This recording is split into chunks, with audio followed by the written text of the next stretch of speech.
Hey guys, I hope that you are doing well. We're finishing up Romans 10 today, and so we are making our way through this book. We are almost 2/3 of the way done with it, and so, man, what an incredible blessing that's been for me. I hope it's been for you as well.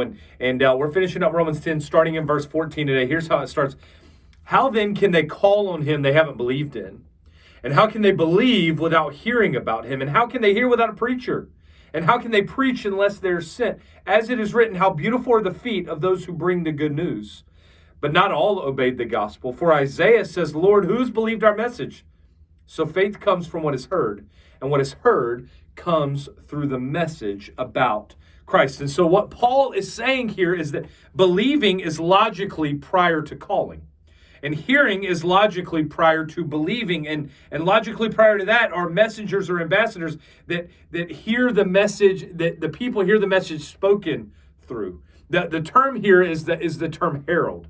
A herald was somebody in this day and time, in this context. A herald was a person that was their responsibility. They were a major means of transmitting news as public proclamators in city squares. They would go in city squares and marketplaces, and they would proclaim the good news in the public. And the only way that people could hear is if heralds were proclaiming it. You had to have heralds before you could have hearers. And what Paul's saying is that if people are going to hear the message of Christ, it's only going to happen because there are people who are called and who are sent out to share this good news.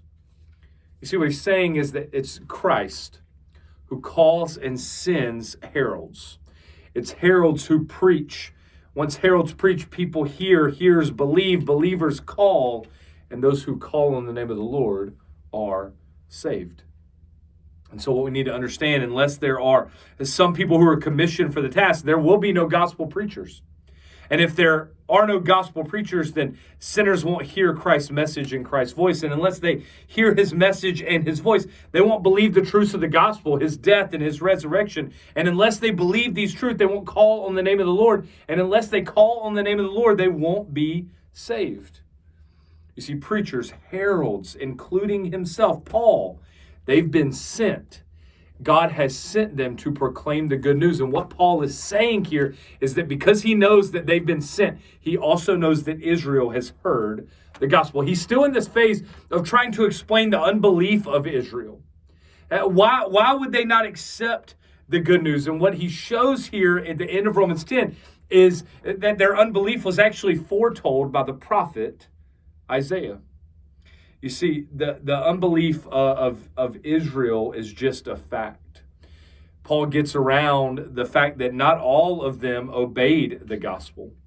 That faith comes from what is heard, and what is heard comes from the message about Christ. And so they've heard this, but just not all of them have believed it. Some of them has. This gets back to the remnant theology we see in Romans 9 and Romans 10, this idea that not all of Israel have received the gospel, have been chosen out, have been called out, have been given faith currently by God himself. And so Paul asked a couple questions. Did they not hear? So if Israel has not believed, did they not hear? And then he says, no, yes, they did. They did hear. And then he quotes Psalm 19:4, this beautiful verse that celebrates the worldwide spread of the gospel, including the universal witness of the heavens to their creator. You see, it's all about God's revelation of his character and nature, is what Psalm 19. And so he's saying, hey, the issue is not that they haven't heard. They have absolutely heard. And while the gospel might not have spread everywhere, Paul does know that everywhere that has a Jewish population, the gospel and the good news has spread there. And so they can't blame their unbelief on not hearing. So then he says, okay, well, if they did hear, then did Israel not understand? And he points us back to Moses in Deuteronomy 32. And he said, no, Israel understood. They've seen it from the very beginning. They understand all of this. This has all been taught to them. The people who wouldn't have understood would have been the Gentiles. And so Paul goes on to say, I will make you angry, is what Moses says, quoting Moses in Deuteronomy, by a nation that lacks understanding. In other words, the Gentile nation, a nation that didn't have God, they would start to understand, and maybe they would make Israel angry or jealous so that they would desire a relationship with their God through faith in Jesus. And then he ends this, and it's so sad. He says, I was found by those who weren't looking for me, the Gentiles. I revealed myself to those who weren't asking for me. In other words, I revealed myself to the Gentiles. I offered myself to them.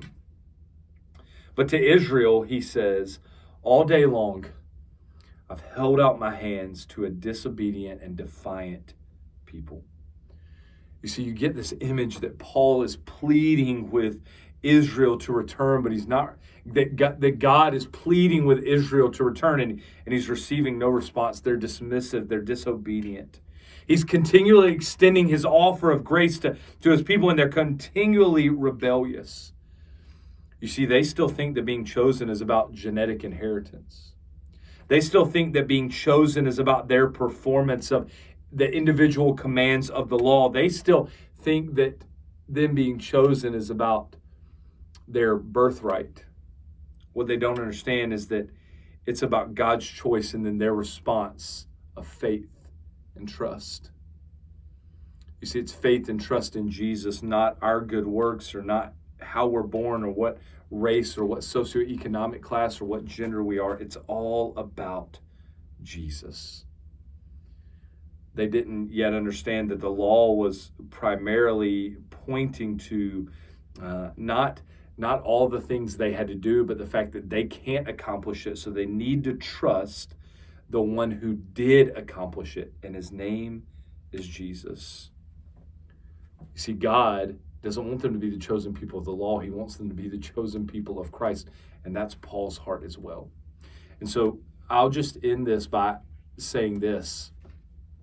Just like Paul was heartbroken for Israelites, just like Paul was heartbroken for his brothers and his sisters, other people, and he said, hey, people can't respond, can't call on the name of the Lord and be saved unless they hear, because once they hear, they have the option to believe, but they're never going to hear unless people are sent.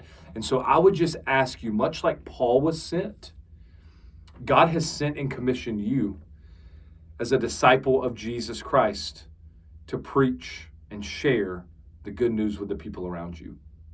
The people around you who don't have a relationship with Jesus, they'll never believe if they don't hear.